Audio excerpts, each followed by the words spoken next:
A quiet, beautiful village, surrounded by a dense green forest.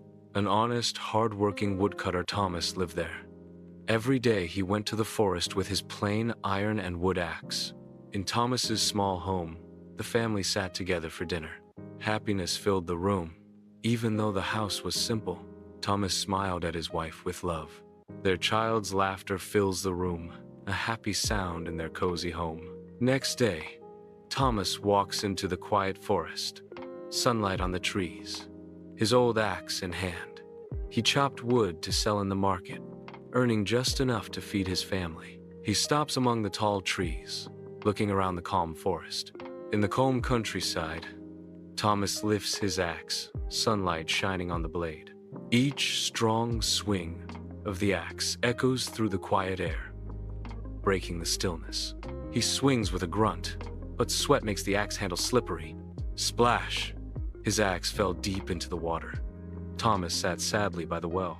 Thomas sits by the old well, looking completely sad. He looks into the dark well, the quiet making him feel even sadder. He asks aloud, breaking the silence, "How will I take care of my family now?" The old well glows strangely, its stones seeming to tell forgotten stories. Suddenly, the water shimmered. A beautiful fairy rose from the well, glowing with magic. Her eyes shine brightly, full of wisdom and power, drawing everyone's attention. She holds a shiny golden axe that reflects everything around it. The fairy held up a gleaming golden axe. "Is this your axe?" she asked. The woodcutter shook his head. "No, that's not mine. My axe is plain, made of iron and wood." The fairy disappeared into the well and came back with a shining silver axe. She climbs out of the well, holding a shiny silver axe that catches the light. The axe sparkles brilliantly, a beacon of hope in the fading light. With a delicate voice, she presents the axe. "Perhaps this one is yours?" By the old well, Thomas holds the shiny silver axe, glowing in the dim light. He speaks clearly, "No, this is not my axe either." With resolute eyes, Thomas reaffirms his moral compass. "I cannot claim what is not mine." By the old well, the fairy smiles at Thomas, her eyes showing his honesty. She disappears with a gentle ripple, leaving a faint glow where she stood.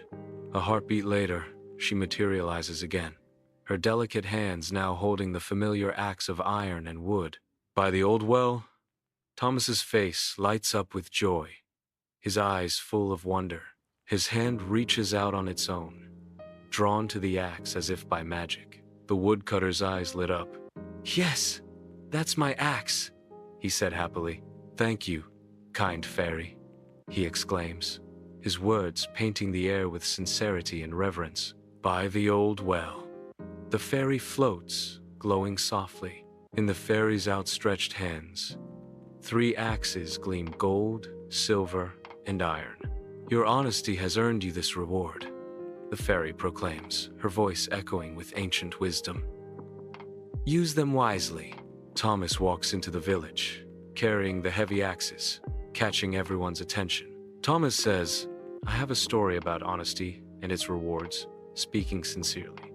At home, the gold and silver axes shine in a small chest, reminding Thomas of the day he chose honesty over riches. Don't desire what doesn't belong to you.